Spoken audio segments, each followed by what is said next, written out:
आपके अनुभव के आधार पर आपने जो अच्छे सुझाव दिए हैं उसका उपयोग करके, उसको स्वीकार करके उसके ऊपर अमल करने की सरकार पूरी कोशिश करेगी।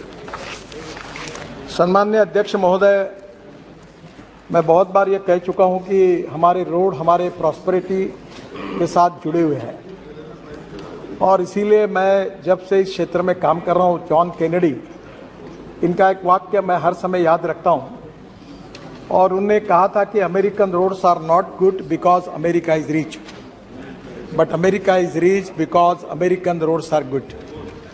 और मैं इसी बात पर भारत को आत्मनिर्भर भारत बनाने का, सुखी समृद्ध संपन्न शक्तिशाली हिंदुस्तान बनाने का जो संकल्प प्रधानमंत्री मोदी जी ने किया है, उसके आधार पर मैं इस सदन को विश्वास दिलाना चाहता हूं कि 2024 समाप्त होने के पहले हिंदुस्तान का रोड इंफ्रास्ट्रक्चर अमेरिका के बराबर होगा, ये विश्वास मैं दिलाना चाहता हूं।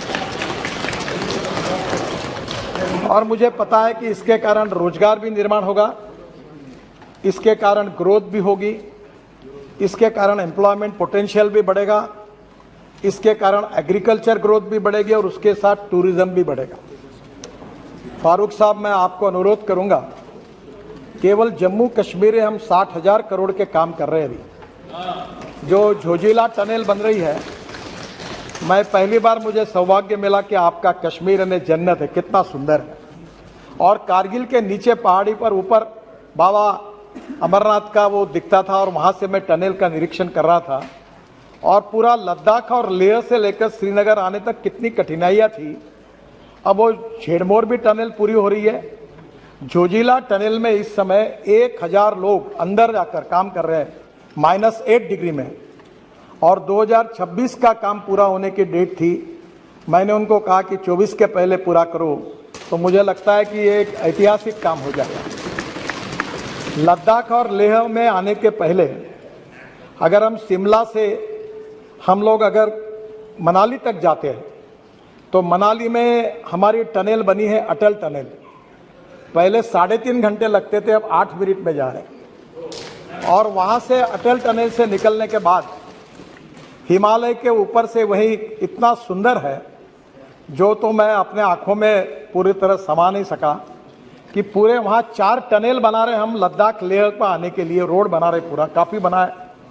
और लद्दाख लेह से डायरेक्ट कारगिल, कारगिल से झेड़मोर और झेड़मोर से श्रीनगर, और श्रीनगर से फिर श्रीनगर से जम्मू के बीच में हम लोग बड़ा हाईवे बना रहे हैं, उसमें 5 टनल बना रही है। काफ़ी कुछ काम पूरा हुआ है।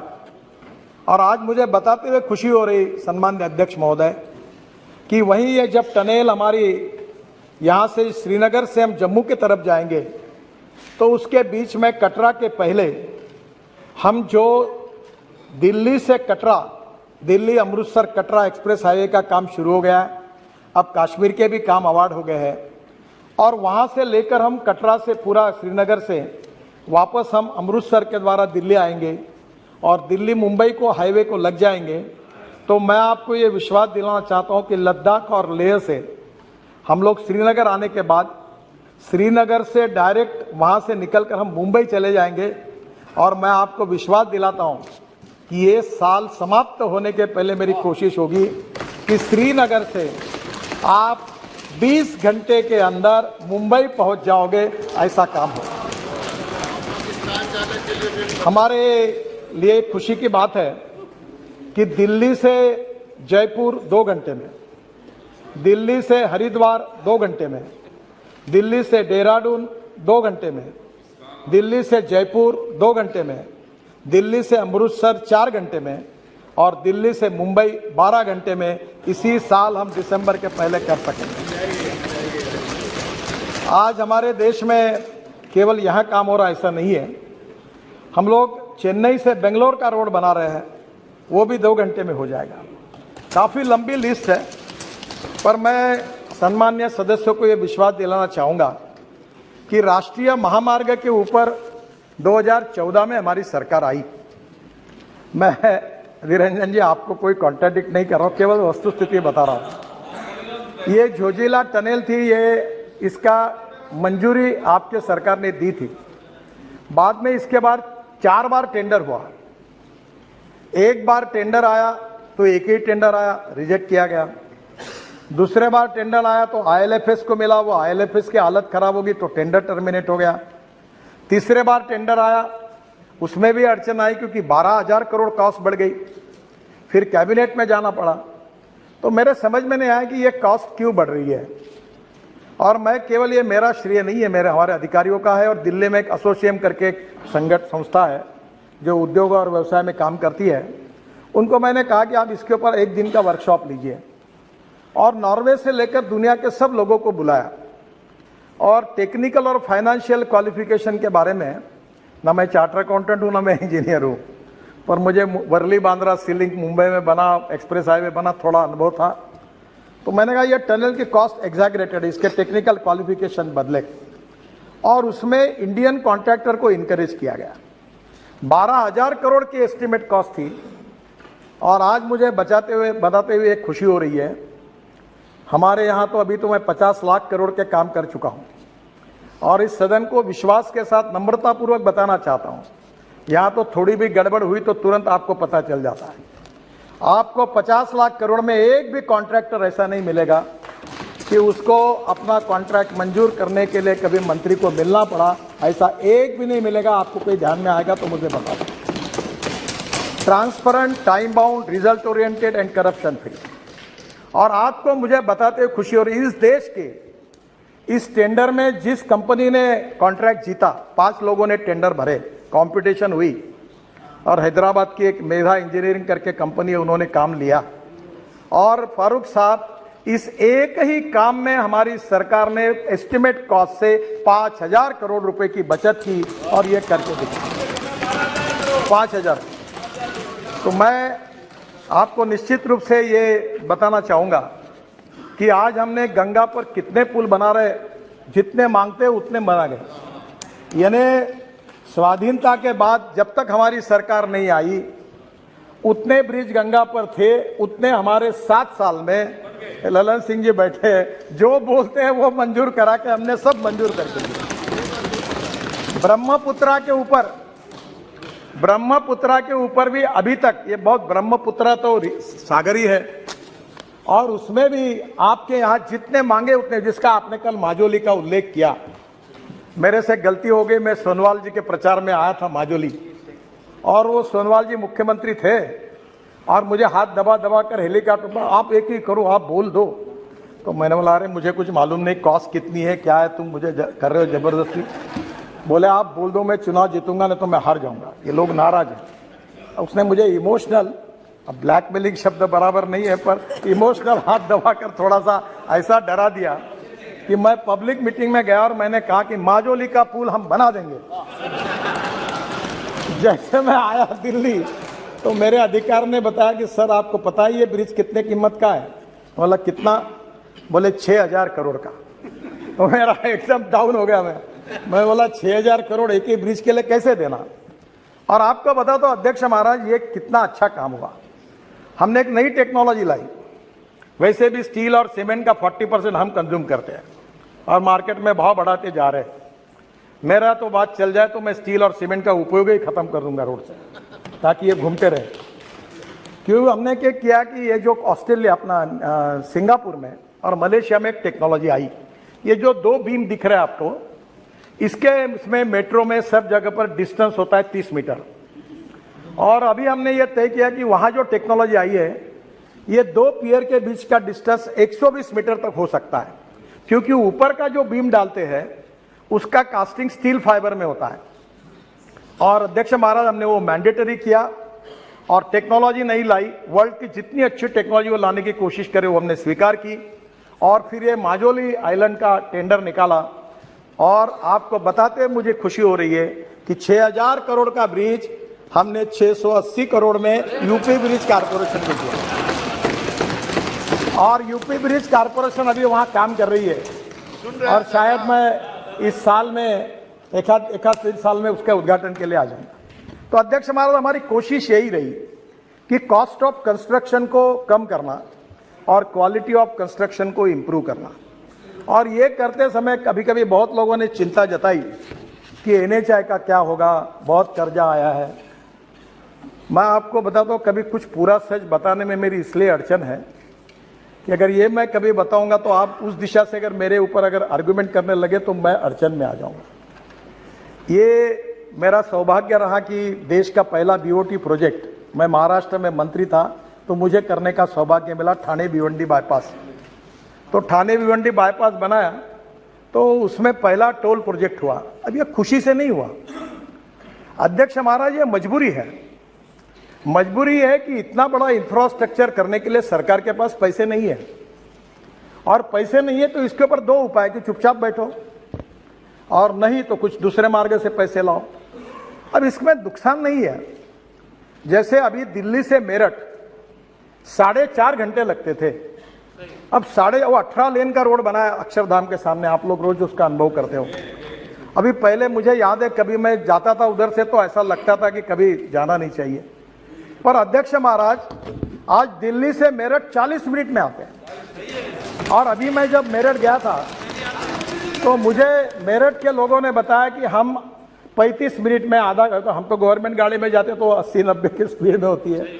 तो उन्होंने मुझे कहा कि अब तो हम लोग कैनॉट प्लेस जाते हैं, आइसक्रीम खाते हैं और वापस आते हैं, यानी इतनी कनेक्टिविटी बढ़ी। आप मुझे बताइए 4.5 घंटे अगर गाड़ी चलेगी तो जितना पेट्रोल डीजल जलेगा वो 40 मिनट में बचत हो जाएगी, वो पैसे में हम टोल लेते हैं। अब ये जो श्रीनगर में दिल्ली से 8 घंटे में आप जाएंगे, अभी आज तो मुझे लगता है कि 8 भी नहीं 30 घंटे में भी जाना मुश्किल है। तो स्वाभाविक रूप से इसका सबसे बड़ा फायदा हुआ कि ये 22 ग्रीन हाईवे जो बना रहे हैं हम लोग, इंडस्ट्रियल कॉरिडोर बना रहे हैं। अध्यक्ष महाराज, देश की सबसे बड़ी समस्या अगर कोई है तो लॉजिस्टिक कॉस्ट है। और अभी हमारे यूक्रेन के रशिया की लड़ाई के कारण फिर क्रूड ऑयल के भाव बढ़ गए, हम अड़चन में आ गए, और इसके कारण लगातार कॉस्ट बढ़ रही है। सब्जी महंगी हो रही, सब महंगा हो रहा है क्योंकि ट्रांसपोर्ट कॉस्ट बढ़ रही है। और वर्ल्ड में चाइना की लॉजिस्टिक कॉस्ट 8 से 10% है, अमेरिका के लॉजिस्टिक कॉस्ट 12% है, यूरोपियन कंट्रीज की 12% है, और हमारे यहाँ एक ट्रक यहाँ से निकलता तो मुंबई जाने के लिए 50 घंटे लगते हैं। अब अध्यक्ष महाराज, दिल्ली और मुंबई हाईवे बनने के बाद एक कार से 12 घंटे में जाएगा और ट्रक 22 घंटे में जाएगा, तो आधे से ज़्यादा अगर समय बचेगा, मशीन कम होगी तो डीजल जो है वो भी कम होगा, तो लॉजिस्टिक कॉस्ट कम होगी। तो हम लोग जो पोर्ट कनेक्टिविटी जो हमने नोट्स निकाले हैं, वो गतिशक्ति में भी 800 नोट्स निकाले हैं। केवल डिस्ट्रिक्ट को 4 लेन से नहीं जोड़ रहे, पोर्ट्स को जोड़ रहे, इंडस्ट्रियल कॉरिडोर, इंडस्ट्रियल क्लस्टर को जोड़ रहे, फिशिंग के लिए जोड़ रहे, एग्रो प्रोसेसिंग इंडस्ट्री को जोड़ रहे। तो स्वाभाविक रूप से मैं विश्वास दिलाता हूं कि प्रधानमंत्री जी का जो आत्मनिर्भर भारत का सपना है वो पूरा करना होगा तो एक्सपोर्ट को बढ़ाना होगा, इंपोर्ट को कम करना होगा। एक्सपोर्ट को बढ़ाना होगा तो इंटरनेशनल मार्केट में हमको वायबल होना पड़ेगा, कॉम्पिटिटिव बनना होगा, और कॉम्पिटिटिव बनना होगा तो उसके लिए हमको लॉजिस्टिक कॉस्ट को कम करना होगा। और इसलिए ये जो रोड इंफ्रास्ट्रक्चर खड़ा हो रहा है, जिसका उल्लेख सम्मान्य सदस्यों ने किया था कि आज देश का 70% गुड्स ट्रैफिक रोड पर है और 90% पैसेंजर ट्रैफिक रोड पर है। पर मैं आपको विश्वास के साथ बताना चाहता हूं कि जो नए एनएच बन रहे, ग्रीन एक्सप्रेस हाईवे बन रहे, ग्रीन एक्सप्रेस हाईवे का मतलब यह है कि पुराने रोड को हमने छोड़ दिया। मेरे साथ एक तमिलनाडु का अच्छा लड़का काम करा, भी वर्ल्ड बैंक में बहुत होशियार था, मेरे स्टूडेंट था, तो उसने एक दिन मुझे कहा कि ये जो रोड ऐसे है, ये देखो, वो गूगल पे गया और उसने दिल्ली से चेन्नई रेस मार दी और मुझे बताया कि ये देखो कैसा घूमते घूमते रोड जा रहा है, ये हम क्यों कर रहे हो। तब उन्होंने पहले आइडिया बताई और हमने नए ग्रीन हाईवे का नेटवर्क खड़ा किया। अब जो महाराष्ट्र में रहते हैं, पूना में, सुप्रिया जी को पता होगा, पूना में इतना ट्रैफिक जाम, इतना एयर पोल्यूशन, मुंबई में पोल्यूशन। अब पूरे उत्तर भारत का ट्रैफिक जो कर्नाटक, तमिलनाडु, तेलंगाना, केरल जा रहा है, वो मुंबई पूना नहीं जाएगा, वो पूना से बेंगलोर जाने के लिए कोल्हापुर की तरफ और सोलापुर की तरफ जाता था, वो ट्रैफिक सूरत से निकलेगा, ग्रीन एक्सप्रेस हाईवे, सूरत से नासिक, नासिक से अहमदनगर, अहमदनगर से सोलापुर और सोलापुर से करनूल। तो पूरा मुंबई पुणे का 50% ट्रैफिक जाम कम होगा। पूरा दक्षिण का पूरा ट्रैफिक जो उत्तर से निकल रहा है वो पूरा सूरत से निकल जाएगा, तो लॉजिस्टिक कॉस्ट भी कम होगी, फ्यूल भी बचेगी। ऐसे 22 ग्रीन एक्सप्रेस हाईवे बन रहे हैं और मेरा विश्वास है कि इसमें निश्चित रूप से काफ़ी फायदा होगा, जिसका उल्लेख बहुत सदस्यों ने किया था कि नेशनल हाईवे के बारे में उन्होंने, हमारे एक सदस्य ने कहा कि हम लोग कोई गलत हिसाब करके बता रहे हैं। जो यूपीए सरकार में हिसाब था वही है, और हिसाब यह है कि हम 8 लेन बनाते तो भी 1 ही किलोमीटर काउंट करते हैं, हम 6 लेन बनाते तो भी 1 ही किलोमीटर काउंट करते हैं, हम 4 लेन बनाते तो भी 1 लेन काउंट करते हैं। और उसी के आधार पर हमने पिछले साल 38 किलोमीटर पर डे हमने ये रोड बनाया। और मैं अध्यक्ष महाराज आपको बताते हुए मुझे खुशी हो रही कि इस देश के लिए हमें इसका अभिमान है कि हमारे विभाग ने 4 वर्ल्ड रिकॉर्ड बनाए। पहला वर्ल्ड रिकॉर्ड ये कि 38 kilometre per day road construction, कोई इसमें ऐसा कोई हमने कई गलत फिगर नहीं बनाई, जो रिकॉर्ड था उसी से बनाया। उल्टा वेस्टर्न कंट्रीज में 8 होगा किलोमीटर बनाया लेन तो बोलते 8 किलोमीटर बनाया, हम 8 किलोमीटर को 1 ही किलोमीटर कह रहे। जो यूपीए सरकार में पद्धति वैसी पद्धति से बनाया, 38 kilometre highest in the world. दूसरा हमने किया अभी just 1 week ago, we constructed road length of 50 kilometre single lane in 100 hours, longest length of flexible pavement DBM course road construction in 100 hours, world record हो गया। This record happened on the section of Delhi Vadodara greenfield alignment in Panchmahal district of Gujarat. फिर दूसरा record हुआ जो है 1.38 kilometre, ये तो अभी बताया मैंने आपको। ये जो कंस्ट्रक्शन का है ये दूसरा रिकॉर्ड हुआ 2.5 kilometre long 4 lane cement concrete road near Vadodara in 24 hour. 4 lane 2.5 kilometre का रोड हमने केवल 24 घंटे में बनाया। बाद में 26 kilometre single lane between road Solapur Bijapur section NH 52 21 घंटे में बनाया। तो मुझे खुशी है कि हमारे देश में निश्चित रूप से काफ़ी बड़े प्रमाण पर कॉन्ट्रैक्टर की टेक्नोलॉजी में भी सुधार हो रहा है। सर, आप बहुत से लोगों ने क्वालिटी के बारे में कहा, मैं थोड़ा आपको नम्रतापूर्वक कहना चाहता हूँ। जो रोड अभी बने हुए हैं, जो रोड 2 साल पहले बने हुए हैं, जो रोड 3 साल पहले बने हुए हैं, जो रोड 4 साल पहले बने हुए और जो रोड 5 साल बने हुए आपके कॉन्स्टिट्यूंसी के, मुझे आप बताइए कि उस रोड पर एक भी गड्ढा है क्या? उस रोड पर बताइए। प्रॉब्लम क्या हुआ मैं आपको बताता हूँ। प्रॉब्लम यह हुआ है कि जो रोड हमने अभी तक बनाए नहीं वो रिपेयर करते हैं। ये भी एक गोरख धंधा है। वो हर साल 1 इंच का बिटुमिन लगाते हैं रोड मेंटेनेंस के नाम पर, और हर बार सब खुश रहते, सभी लोगों को फायदा होता है। ये आप सबको पता है। मैंने इसको बंद कराया और मैंने कहा वन टाइम डेवलपमेंट में जो, क्योंकि मैं मेरे कॉन्स्टिट्यूंसी में 350 किलोमीटर सीमेंट कॉन्क्रीट रोड बना चुका हूँ। आप कभी नागपुर आइए तो कोई गड्ढा ही नहीं दिखेगा आपको, कितने भी बरसात आने दो। तो हमने क्या किया कि एक 6 इंच व्हाइट टॉपिंग की टेक्नोलॉजी निकाली और पूरे तरह कॉन्क्रीटिंग कर दिया है। जो ब्लैक कॉटन सॉइल है वहाँ प्रॉब्लम होता है, इसलिए जो मेंटेनेंस के प्रॉब्लम है वो आपके सही है। और इसमें एक एनुअल प्लान बनता था, और एनुअल प्लान बनने के लिए उसकी हर स्टेट की एक लिमिट रहती थी कि तुम इतना दो, तुम इतना दो, तुम इतना दो। फिर वो उसको फिर झंझट, इतनी लैंड एक्वायर किया, चक्कर काटने का काम। मैंने एक दिन सेक्रेटरी को, काय के लिए करते हो, पैसा है ना अपने पास, हटाओ लिमिट कैंसिल कर दी। और मैंने सब स्टेट गवर्नमेंट को कहा तुम में जितना दम होगा, जितना भेजना होगा उतना भेजो, सब सैंक्शन कर देता। ये मध्य प्रदेश में गया था, शिवराज सिंह चौहान के घर में मीटिंग चल रही थी, तो वो सेक्रेटरी पूछ रहा था इतना भेजू क्या, इतना। अरे मैंने बोला तुम्हारे पास जितना दम है उतना भेज दे, सब मंजूर कर देंगे, अभी कोई प्रॉब्लम नहीं है सर। इस एनुअल प्लान में पुराने NH के जितनी बातें हैं उसके ऊपर मेरा रिक्वेस्ट है, पूरा भेज दो। NH चाहिए वो, और मैं आपको पूरे काम कर दूंगा। रही बात CRF की, CRF में अड़चन है।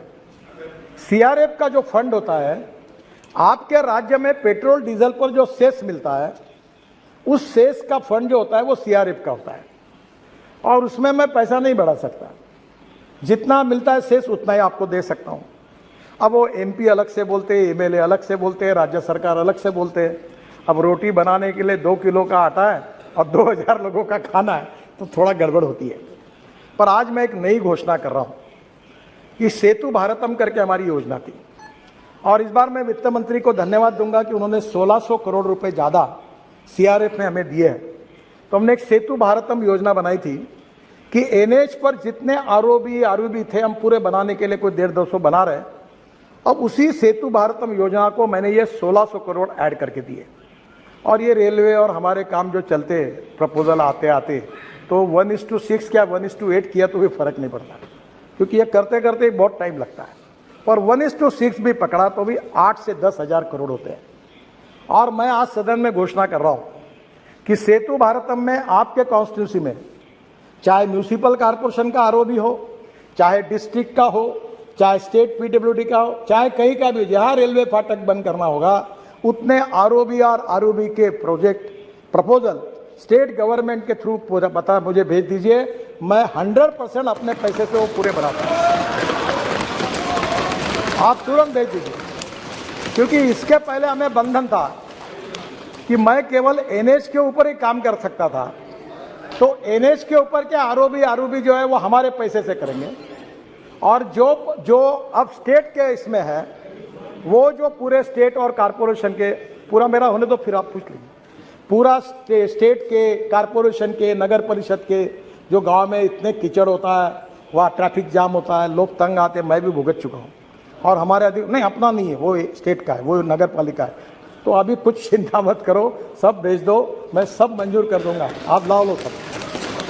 तो ये कम से कम 8-10 हज़ार करोड़ के आरओबी में मुझे लगता है आपके प्रॉब्लम सॉल्व हो जाएगी। दूसरा, एक बात जरूर है कि बहुत से लोगों ने कहा प्लांटेशन के बारे में, और प्लांटेशन के बारे में मैं भी पूरी तरह से सहमत नहीं हूं। मैं कोशिश कर रहा हूं पर दो चीज़ों जिनके पूरी सफलता में, प्लांटेशन और रोड सेफ्टी। तो प्लांटेशन में प्रॉब्लम यह है कि अभी हमने ये जो राजमुंद्री करके अपना आंध्र प्रदेश का एक डिस्ट्रिक्ट है, वहाँ बहुत अच्छी अच्छी नर्सरी है। हाँ, yes, you are from that. तो मैंने नियम किया कि 3 मीटर का ही पेड़ लगना चाहिए एनएच पर। तो इनके यहाँ के नर्सरी के पूरे पेड़ खत्म हो गए, क्योंकि अब वो मिले नहीं। अभी नर्सरी भी खोल रहे हैं, और इकोलॉजी एंड इन्वायरमेंट के लिए हमारी कटिबद्धता है। और मैं ये कंस्ट्रक्शन में काम